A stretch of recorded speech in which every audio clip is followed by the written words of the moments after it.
Vascaíno do Cerrado. Fala galera vascaína, eu sou o Thiago Fontes, falo direto de Brasília, Distrito Federal, trazendo mais um vídeo para o canal. Vamos trocar uma ideia sobre tudo que está acontecendo no Vasco, atualizações. Antes eu vou pedir aquela moral, deixa o joinha, deixa o like, que é importante para o canal ser indicado no YouTube, né? Essa força que você dá, e não se esquece de se inscrever no canal, beleza? Bom, quero falar de live. Semana passada eu acabei não fazendo live por causa da correria do trabalho, mas essa semana eu tenho duas lives marcadas. Uma vai ser amanhã, às 20 horas, né, com a presença do Mauro Bremer e do Frias, Sérgio Frias. Nós vamos falar sobre todo o aspecto de bastidor do Vasco da Gama, o que está rolando com relação a conselho, né, reuniões, articulações. Vamos falar amanhã sobre essa situação do Vasco, do Vasco Clube Associativo. E na quinta-feira eu estou tentando agendar uma live, aquela live que é eu, o Carlinhos do Vasco Acima de Tudo e o Fábio lá do canal Careca Vascaíno, beleza? Aquela live bem pesada, talvez vai ter ela essa semana na quinta-feira. Tô confirmando com os dois, só para deixar você ligado que essa semana tem duas lives no canal. Bom, vamos falar de Vasco. O Vasco que saiu as últimas informações com relação a percentual de chances do Vasco estar na segunda divisão, é de 86%, 88% a 92% de probabilidade. Pra você ter uma ideia, o Vasco precisa, nos 22 jogos que faltam, ganhar 12 de 22. Aí de 12 ele vai fazer 36 pontos, com 9 vai a 45, que é um número ali mais seguro para não cair para a segunda divisão. Mesmo que você pensasse, mas tem time que não cai com 42. Então o Vasco precisa ganhar 11 de 22 jogos. 50% dos jogos. Cara, é muito, muito difícil isso acontecer. Pra você ter uma ideia, no primeiro turno, em 16 jogos, o Vasco tem 2 vitórias. Se você levar em consideração os 3 empates como uma vitória, em 16 jogos o Vasco tem 3 vitórias. 9 pontos somados. 16 jogos. Então, uma tarefa muito complicada com um time que ainda está sendo formado. Já agora, a gente chegando no segundo turno, o time está sendo formado. Quando eu questionei isso lá atrás, em dezembro, que não vinha contratação, que ia começar uma temporada, a gente não tinha técnico, não tinha jogador, só começaram a correr atrás de contratação depois que venderam o Andrei Santos. Calma, pô, você é muito apressado. Aí veio o Paulo Brax falar que não, até abril o time tá redondo para disputar o Campeonato Brasileiro. Eu falei, e o estadual? E a Copa do Brasil? E aí a gente vê que nem para a Copa do Brasil, nem para o estadual e nem para o Campeonato Brasileiro, um desastre total essa SAF, ou o que fizeram como gestão de SAF no Vasco da Gama. Disparada a pior SAF do Brasil. Eu trouxe um questionamento no pós-jogo da derrota do Vasco contra o Corinthians sobre SAF. E até um cara comentou e resumiu o que eu estava tentando falar para as pessoas que estavam ouvindo, mas você estava muito cheio de emoção na hora e você acaba não conseguindo resumir o que você está querendo dizer. E é isso, né? SAFs feitas com todo o procedimento correto, com honestidade, elas vão enfrentar dificuldade, como está enfrentando a do Cruzeiro, como vai enfrentar a do Botafogo. O Botafogo vai oscilar. O Botafogo tá com o Campeonato Brasileiro na mão, mas se o Botafogo manter essa política de não trazer grandes jogadores para o elenco, ele não vai conseguir bater campeão todo ano. Então eu quis dizer assim, mesmo fazendo tudo de maneira correta, honesta e com uma gestão competente, não significa dizer que você vai ter sucesso com uma SAF no Brasil. Imagina da maneira canalha que fizeram no Vasco da Gama. Então é isso que eu quis dizer ali no pós-jogo. Bom, vou começar com uma informação que saiu, trazida pelo GE. O Paulo Brax, o grande executivo, o Tartaruga Ninja Paulo Brax, deve viajar para Madrid amanhã ou quarta-feira, para fechar, né, a contratação do atacante Diego Costa, atacante de 34 anos que está sem clube. A ideia é apresentar o projeto para ele, convencer o jogador a desembarcar no Rio de Janeiro. Lembrar que não precisa de fechar até quarta a situação do Diego Costa, porque ele não tem contrato. Então isso é até dia 25 de agosto, pode escrever o jogador. Aí saiu uma publicação do @Pedrosa dizendo que o atacante assistiu ao jogo contra o Corinthians e estaria buscando informações sobre moradia no Rio de Janeiro. Isso aí é uma informação que saiu do @Pedrosa. Para completar a informação sobre o Diego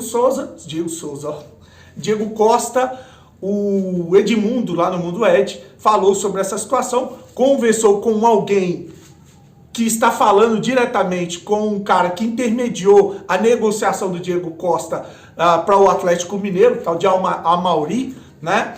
E o Amauri falou para esse cara, que o Edmundo disse que leu a mensagem ali na live, falando o seguinte: uma hora ele fala que vai, outra hora ele fala que não vai, uma indecisão total, e diz assim, ó, esquece que não vai.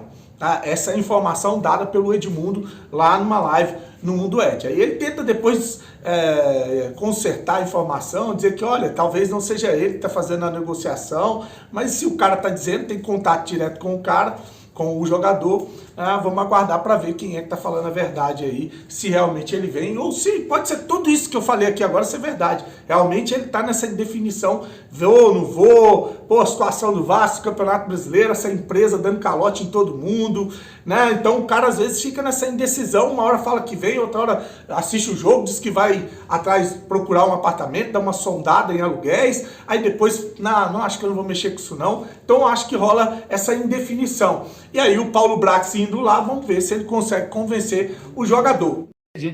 O Hélio ligou pro Amauri, que é o cara que faz as coisas do Diego Costa aqui no Brasil. Representante. A resposta dele me mandou aqui, ó, posso botar para vocês lerem. Não, só fala. Ele é muito complicado. Uma hora fala que quer, outra já não sabe. Mas iria ajudar. Mas esquece, acho que não vem. Ixi, então aí já tem. É um furo, hein? O Edmundo tá dando furo aí, hein? Não. Olha só. Esse cara intermediou, não é um empresário do Diego Costa, intermediou a vinda dele para o Atlético Mineiro. O Amauri é muito meu amigo. Então, toda hora que o Atlético Mineiro vinha jogar em São Paulo, ele me ligava de vídeo e dizia, pô, sou muito seu fã, e o caramba, aquelas coisas de jogadores que se admiram. Eu não sou amigo dele, sou amigo do Amauri, mas o Hélio ligou para perguntar. E ele deu essa resposta. Pode ser que essa tratativa, que esse negócio, não esteja sendo feito pelo Amauri. E aí talvez ele tenha dado essa resposta. Mas não é o furo, não quero dar o furo, não. Eu sou sempre muito honesto no que eu... Não vem como uma unanimidade, viu? Já pelo menos pelas mensagens que eu tenho visto na internet, posicionamentos de torcedores, longe de ser uma unanimidade. Muita gente acreditando nele como um atacante de nome, um jogador de outra prateleira, e outros falando que ele é um ex-jogador em atividade, não tem mais a qualidade que tinha antigamente, que dificilmente vai render nesse time do Vasco, principalmente sem um meia de criação. Então tá aí uma informação geral sobre a possível chegada do Diego Costa no Vasco da Gama, beleza? O Vasco acertou a contratação do zagueiro Robert Rojas, do River Plate, saiu essa informação hoje, zagueiro paraguaio de 27 anos, que faz a função de lateral direito, né? Para ali cobrir a parte que o Puma tem deixado em déficit, né? Eu dei essa informação sobre essa contratação desse zagueiro lá no Instagram, no dia 26, que saiu na ESPN Argentina. Então, há muito tempo eu falei que esse cara tá acertado com o Vasco, só tem um problema, né? A janela fecha na quarta-feira, o Vasco tem 2 dias para resolver o problema de documentação do jogador, sabe que a AFA, a Federação Argentina, enrola para liberar documento. Você vai lembrar que o Capaz e o Orediano, depois de ter vindo para o Brasil, de estar no Rio de Janeiro treinando, foi semanas para poder regularizar os jogadores, conseguir a documentação, e para piorar, saiu uma informação no Lance, dizendo que inclusive quem assina a matéria é o jornalista Matheus Guimarães, dizendo que eles exigiram, o River Plate exigiu que o Vasco pagasse 50% do valor que o Vasco vai pagar no empréstimo do jogador, né, que é com opção de compra, mas o Vasco vai pagar $1 milhão, cerca de 4,74 milhões de reais no empréstimo de jogador por 1 ano. E aí o River Plate quer 50% à vista, que vai dar 2,4 milhões de reais. Então tá aí, precisa dessa grana para liberar a documentação. Aí saiu uma informação agora há pouco, à noite, agora esse eu vou ficar devendo a fonte, né? Mas está no Arena Cruz Maltina, se eu não me engano. Só não vou trazer o nome de jornalista que é de fora, inclusive é lá da Argentina, confirmando que está tudo certo, tudo encaminhado e que vai fechar aí a negociação com relação ao zagueiro que está chegando no Vasco, o zagueiro do River Plate, beleza? Para finalizar o vídeo, né? Vou falar aqui sobre a morosidade. O Vasco está nessa situação de penúria no Campeonato Brasileiro e tudo, além de tudo que foi feito de errado com relação à SAF e à gestão Salgado, teve a morosidade para entender o problema que a gente tinha e buscar soluções, né? Ficou para a última hora agora o lance da documentação desse zagueiro. Ficou para a última hora viajar para fechar uma contratação de um atacante, né? Para terça ou quarta-feira. A gente já precisaria desse jogador para encarar o Grêmio, né? Para encarar o Grêmio no domingo. Né? Ficou para a última hora mudar o comando técnico do Vasco. Né?